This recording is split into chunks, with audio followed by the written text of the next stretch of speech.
And so game week 28 is almost in the books. And a game week which was looking to be a pretty run-of-the-mill game week is now starting to explode into one of the most dramatic weeks of the season. And there are many reasons for it, both for me, with my captaincy choice, with my strategy decision, but also in the wider community, as Fernandes Gate once again dominates the conversation this Sunday morning as I record.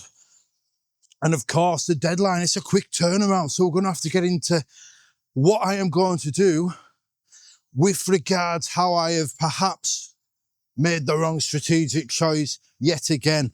And I know you were all hoping for another shed video. I've been getting it all day yesterday. Nightmares off to the shed. Watch out, spiders. Nightmares coming. Well, the thing is, I like that you enjoy the shed rants, but I'm not an emotional guy. I am, obviously, I'm an emotional guy, but like, I'm not exploding with performative rage every time a game week goes against me. It's not like I think, oh, Morgan Rogers has blanked. Let's go and perform an over-the-top rant to try and get a few views. You know, this is a game I love. I do love this game, even though it does not love me back. But, you know, just a few things going against you is no cause for catastrophe.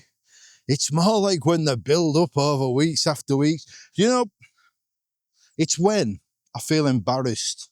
When I'm mad at myself, that's when I have to hit the shed to get that frustration out. And I do rant about the game, but it's myself I'm mad at. Nobody in this game makes me angrier than myself.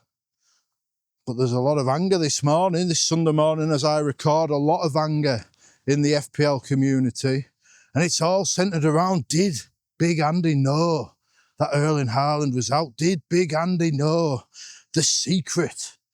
And we've talked about the leaks in the past just a few weeks ago when I didn't get the secret and I missed out on the points. But I don't think this situation is comparable. The fact is, how much information does Big Andy get every week? I don't know. The bloke's got 500,000 subscribers. People want to be the man that Big Andy depends upon. People want to be the man, the person that Big Andy turns to in his moment of need. And there'll be a lot of chances. We see chances all the time. Our Twitter feeds are full of blocked people who give the false information. And Andy said this before, it's hard to discern in the moment on a deadline stream which is correct information and which is somebody chancing their arm. And I'm not saying Andy didn't have the information. What I'm saying is it doesn't really matter, because whatever he did, he's getting the grief. Whatever the outcome, he's getting the grief. Because it's not about Big Andy, who, lest we forget, still has Haaland in his team. It's not about even the captaincy, which, lest we forget, most people are going to end up with Bruno Fernandes. And let's be real, Bruno Fernandes was the top of the projections for this game week. Bruno Fernandes was the player with the highest projected points. And an analytics manager like Andy, who uses the solver, who, you know, makes decisions based around that data, is always going to have a deference to that data, especially when it's telling him that his favourite player from the team he supports is the best option. You know, I brought Anthony Gordon in on my wild card because I want to believe in my team. Because when we get the points from the players that matter to us, they hit just a little bit better. You know, oh, he's gained an advantage, a nefarious advantage. I don't think he has. Everyone's got Bruno captain now, except me. Except me, I do not have Bruno captain. My captain's already blanked. But, you know, this is a problem, really. It's one thing complaining about leaks in general, but this targeted I mean, on Twitter, it's a targeted attack, which it often is on Twitter. You know what the website's like. It feeds these sorts of reactions. It feeds that negativity, that pile on, that abuse. That's what he's getting, abuse. It's not on. I don't think, you know, like people say, oh, he gets super chats off people. He gets super chats off people to answer questions. Oh, you know, look at his acting. Like, he might not be acting. Maybe he's genuinely shitting himself. Maybe his ass has dropped at the mistake and he's just panicking. You know, I've done a few deadline streams.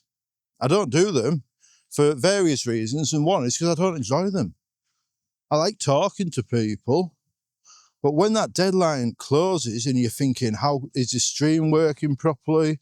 Can I answer the questions? Is my team right? There's a lot going on. There's a lot going on in your head, and just because he's been doing them for years doesn't mean that he isn't prone to the odd moment of panic. And like people just, they're so desperate for someone to blame for the fact that, you know, they're getting the vice captain. Like, it's just nothing. It's nonsense. Absolute nonsense. And really what I think it comes down to is that people are pissed off they don't have Ekitike. Ekitike gets the 15 points. Nice for me. I already have him. I've stuck with him. People think, oh, if I'd have known Haaland was out, I would have got Ekitike in. Would you?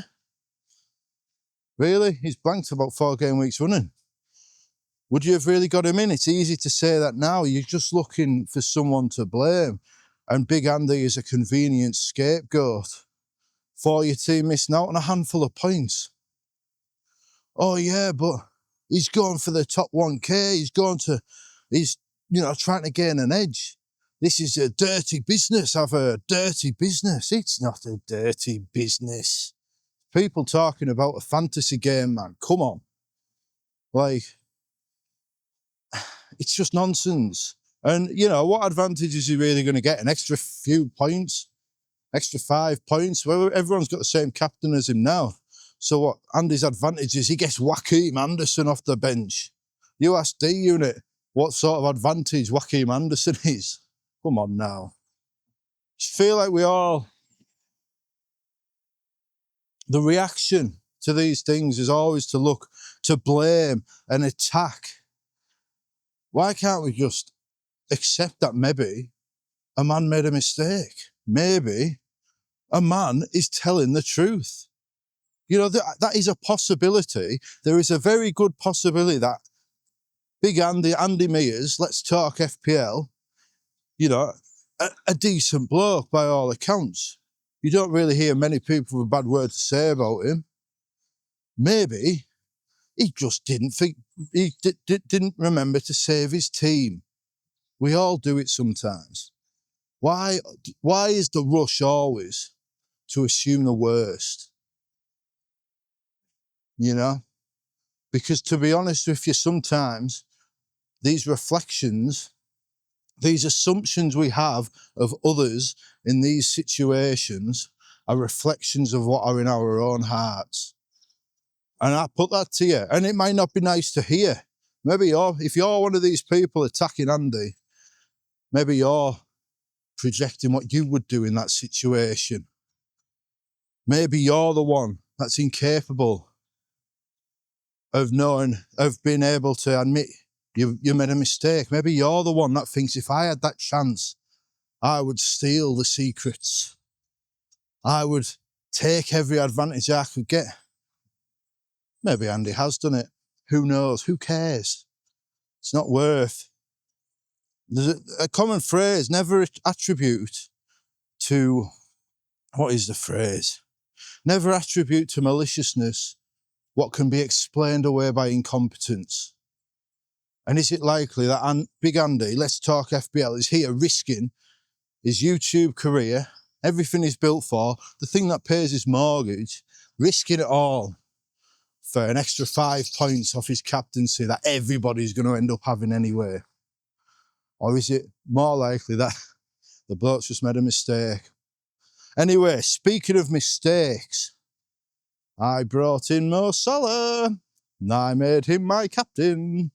And look, it is frustrating, I'm not going to lie, because I've tried to play FPL properly.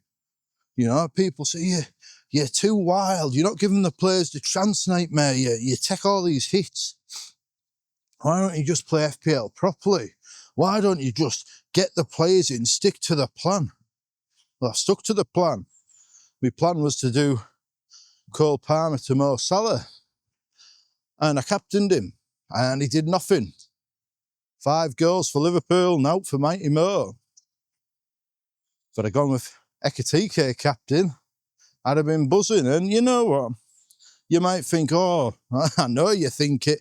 He's off to the shed. But why? Why would I go to the shed for Mo Salah blanking? Captain's blank all the time in this game. And if I want to be a great FPL manager, if I want to develop my skills to be one of the best managers, which is my goal in this game, I want to be the best. I probably will never get there, but I can try and be better. And the way to do that isn't to lose my head because a captain blanked. I mean, let's look at the situation. I looked at the game before my wild card and I identified this is a game Liverpool could do very well in. You could get lots of goals. I went for the double attack. I went for Salah and Ekitike and I got 19 points off the pair of them. If it had been an 8-point captaincy for Salah and a 3-pointer from Ekitike, that would have been fine, you know? So what difference does it make that the points have come in a different sort of order? I invested in that double Liverpool attack and I got 19 points for it. And that's, you know, that's not a bad outcome. I've certainly had worse ones from situations like that. So I don't think it is worth a shed rant. I don't think it is worth losing my head over, although it is never nice in the moment when you take a big chance and you're 0.6% captain, does nothing. Especially when the news has broken about Salah, about Haaland, when you have got this big chance, this big opportunity, and you know your man hasn't taken it. It's not nice, but it's not the end of the world. So, more frustrating was Anthony Gordon. What have I done? What have I done? Like, the thing is, I just see this world where all these moves have paid off. The early captaincy, the early wildcard could have paid off. You know, Morgan Rogers against Wolves, Anthony Gordon at home to a team we beat 4-1 earlier in the season on penalties. Mo Salah against a team that he scores 5 goals against. Like, these moves could have gone big. And like, what are you meant to do in this game? Except get the great players in with the great fixtures and hope it pays off. Like, that's all you can do. That is all you can do in FPL, is get great players with great fixtures. But what we are learning this season is that the fixtures are almost irrelevant. I mean, they're not. You look at the Cole Palmer, Joao Pedro run, great fixtures, but then, like, the defence conceded every game. What can you do? They'll probably go to Arsenal later and keep a clean sheet. This is the way the game is nowadays. This is the way the game is this season. So it's frustrating. It's frustrating that Morgan Rogers did nothing. But I knew this about Morgan Rogers at the same time. This is on me. I knew Morgan Rogers is a player that does nothing, then gets a big haul. And you'd hoped it would be against Leeds. You'd hoped it would be against Wolverhampton Wanderers. But, you know, I'm probably going to bench him if I don't sell him. Probably going to bench him in the week. And he'll probably get the haul against Chelsea. This is the situation. This is the game as it is this season. It is a frustrating game at times. Anthony Gordon, Gordon was a mistake. He was, because I've been calling him for months. You know, I've been calling him for months about his lack of product in the Premier League, about his lack of heart, his lack of spirit. And I do feel it's not there. There's a famous story at Newcastle. That one year, in the Secret Santa, Alan Shearer got Alessandro Pistone. Quite fitting, really, because we sold him to Everton. And the Secret Santa that Shearer got Alessandro Pistone was a lamb's heart to replace the one he failed to demonstrate on the pitch. And that is a bit like what Anthony Gordon is at the minute. It's not good. I just paused for a second there. I wasn't sure if I was actually recording. It's not good. The body language of Gordon. The problem with Gordon is it's clear to me he wants out. And it's clear to me that he's saving himself for the highest profile matches, the Champions League, the World Cup. You know, we've got Man United. We've got Chelsea coming up. I think he'll probably do quite well against them. Will he be in my team when he does? Who knows?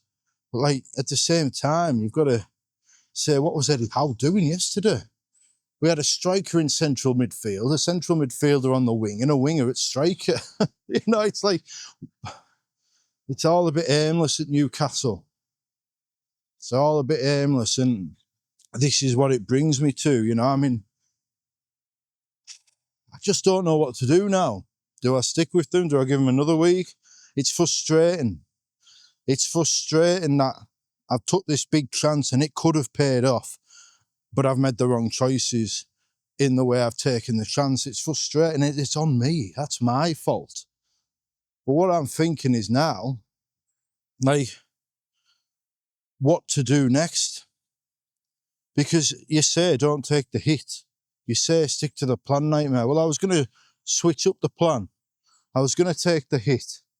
I was going to sell Christopher Arger, 1 point, for Virgil van Dijk, 7 points. I was going to sell Nordi Mukiele, 0 points, but James Hill would have started, 2 points. I was going to sell him for Nico O'Reilly, 6 points. So what's that? 3, 13, 10 points up. Take away the hit, I'm 6 points up. And instead of getting Mo Salah, 2 points, I was going to get Harry Wilson still to play. Should I have taken the hit? Well, it's easy to say now. It's easy to say, looking back, knowing what's transpired. But again, have I made that decision wrong? I'm not necessarily sure I did. Like, I didn't go for Virgil because I thought West Ham are going to score. And West Ham scored twice. I stuck with Arger because I thought it's Burnley. I didn't know Kelleher was going to, you know, not play because of having a kid. How could I have known that? I didn't know, unbelievably, for the second time in 3 game weeks, I was going to have defenders concede 3 goals to Burnley. What can you do except target the weakest teams? What can you do except get the players in and target the teams that are struggling and hope it pays off? That's all I can do. It's all I'm doing. It's just not working. It's not working, and the question is, do I stick with the team? Do I stick with the plan? You know, all this talk, I've not even told you what my team was. As it stands, Dubravka came in for Kelleher, 0 points. Gabriel still to play. Everyone's got him. Arger, 1 point. Hill, 2 point. Semenyo, 8 point. I got something right. I thought Semenyo would outscore Haaland on this run, and I could go with Semenyo instead of Haaland. Distribute the funds. Well, that's 12 points for Semenyo, 6 points for Haaland. So I got that right. Great stuff. Although, you know, people are going to get subs, like Joachim Anderson. Bruno Fernandes still to play, but obviously whatever he gets now is a detriment to me because everyone's got him as captain. Mo Salah, 4 points. You know, it's hard. It's hard with Salah because, like, people say he did nothing. I saw him play a beautiful through ball through for Ekatike. If Ekatike shoots first time, he gets the assist, who knows? It's hard with Salah. It reminds me of Shearer in his last season, Newcastle, last 2 seasons, just struggling. Lost that extra yard of pace, finding it hard to adapt without it. But you take the chance. You take the chance. Shearer still scored goals on his last season. He broke the Newcastle record. So you take the chance. And Mo Salah is probably, let's be real, he's a 7.5 million midfielder that you're paying 14 million for. And that's not great. It's not. But does that mean up against who they're playing in the week? I can't even remember who they're playing in the week. Wolves. Should have had this ready. This is unprofessional nightmare. You are being unprofessional in your desire to get out of the shed and back into the park. You are being unprofessional. It is Wolves. Can he go to Wolves? Well, Wolves are looking rock solid now, you know. So what can you do? You can only buy the players and hope they're producing the better fixtures. You know, he's a 7.5 million midfielder you're paying 14 million for. It's a lot of money. Maybe he'll be gone. Morgan Rogers, 2 points. Anthony Gordon, 2 points. Igor Thiago, 6 points. And Hugo Ekatike, 15.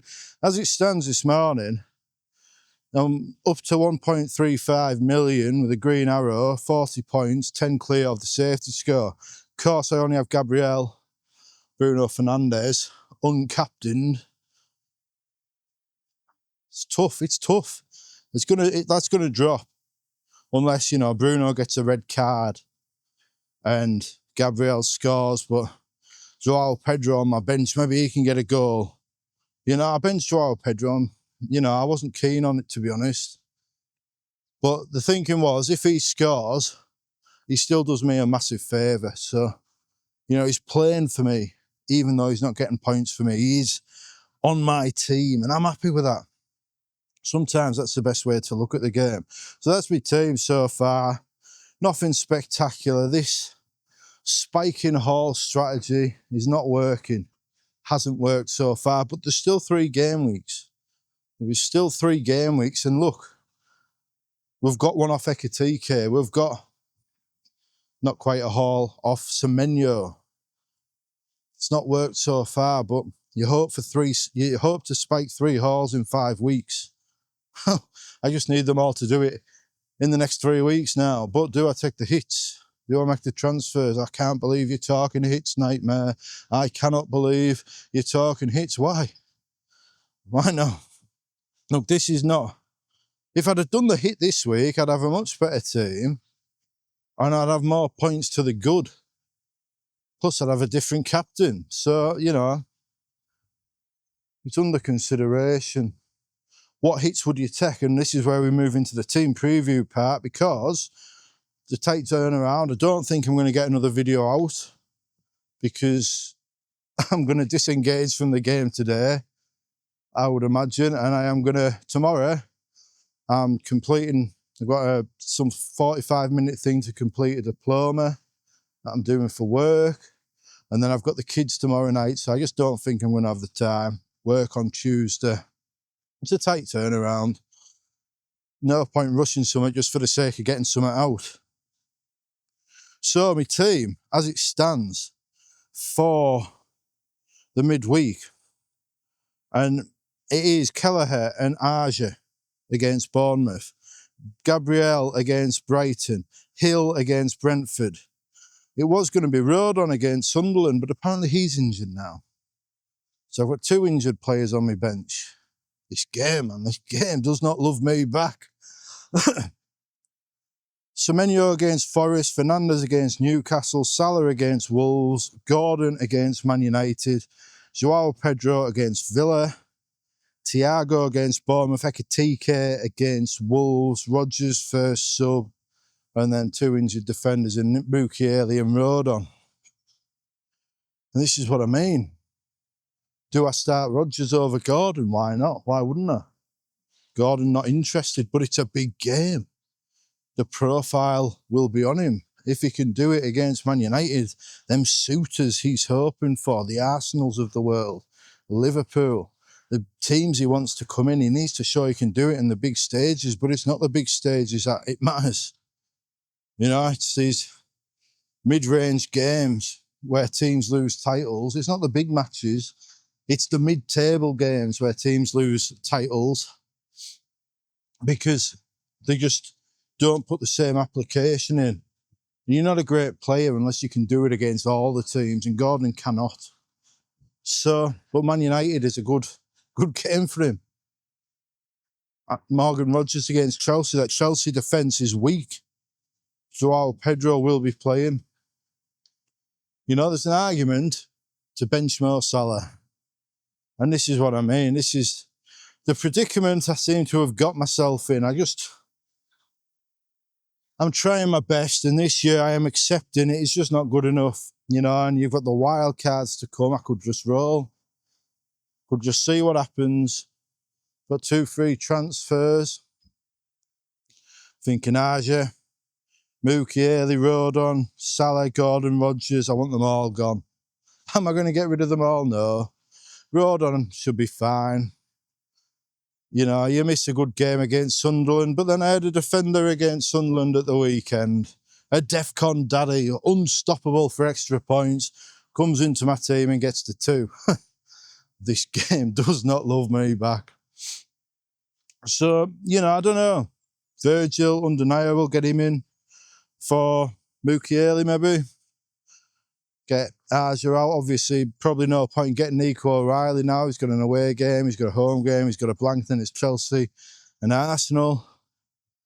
The moment has passed there. Plus, I think he went off with a knock, so, you know, but get Aja out or Mukiele out for Virgil makes sense. Of course, I will need to generate the funds. Easiest way, Mo Salah out. Get Harry Wilson like I should have done. Couple of times I should have got Harry Wilson this season and haven't, and I have suffered the price. But is it worth selling Salah? Is it worth selling Gordon, Rodgers? I want them all gone. I've just messed up. That's a fact. There's no need to go ranting to the shed about it. I'd rather have a nice stroll on a Sunday morning, maybe catch the McDonald's breakfast just over the road. Don't know if you can see it there behind me. Just over the road, a nice sausage and egg McMuffin. These players are up on the chopping block. Mukiele, Aja, Gordon, Rodgers, Salah. There's 5 players on the chopping block. I have got 2 free transfers. Will I take my trademark -12? I might do. Just for badness. I don't know. Probably won't. Probably won't, because I just can't see another defender to bring in other than Virgil at this moment. Maybe I'll bring in Mbeumo. Mbeumo against Newcastle. The reason I didn't get Mbeumo in the week is because he played Newcastle. And you see how Newcastle play, and you think Mbeumo's the one, maybe. But he was an injury out as well. You know, Mbeumo against Newcastle, maybe Harry Wilson. Not too late for Dango Ouattara, but obviously the best fixture's gone. Virgil van Dijk, these are the players on my mind this Sunday morning, but I will watch the videos people put out today. Tomorrow will make my mind up. Actually fell asleep watching the pubcast last night, so I will go on there, but you don't really go to the lock-in on the pubcast for killer FPL advice. It's for the banter. But yeah, and I've got a little secret to tell you. Tell you what else I'll be doing today. The next in the Nightmare interview series. Trig says I should call it the Nightmare Scenario. I quite like that name. But there's another name I have been using for the interviews at the minute, and that is Soul versus Solio. And there's a bit of a hint as to who is going to be in the interview this week, hopefully out on Thursday. I'm aiming for Thursday. because there's no point putting it out on Tuesday when there's going to be all the deadline stuff.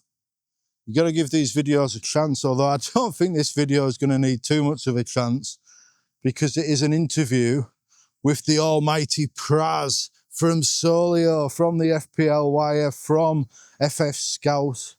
Praz himself is on the channel, a nice, 100-minute conversation. It's not just about Solio. This is about strategy. This is about choosing paths rather than players. This is about emotional regulation. This is about how to be the best FPL manager you can be. There's a little bit of an inquest into Praz's struggles this season too. And, oh man, it was such a good interview. I'm looking forward to editing it, just so. And when I say editing, all I mean is balancing the audio and getting the graphics on. It won't take long, but I'm looking forward to editing it just so I can listen to it again. What a legend. And the funny thing is, it was really difficult for me to do because I couldn't get my program set up.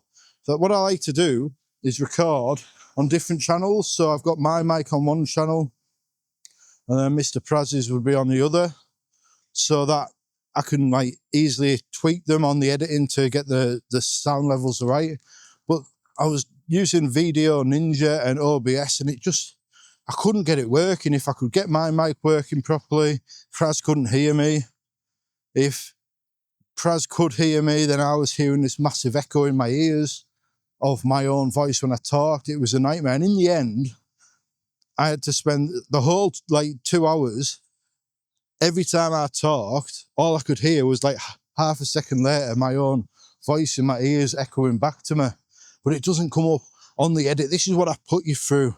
This is what I put myself through for your entertainment. I may not be proving myself the greatest FPL strategist this season, but Praz perhaps is. Praz is the man. And on Thursday, maybe Friday, probably Thursday, he comes on for the nightmare scenario. Sol versus Solio with the great Praz. It's so good. I can't wait for you to see it. So anyway, I'm going to stop there, go and get me sausage and egg McMuffin. Give Andy a break.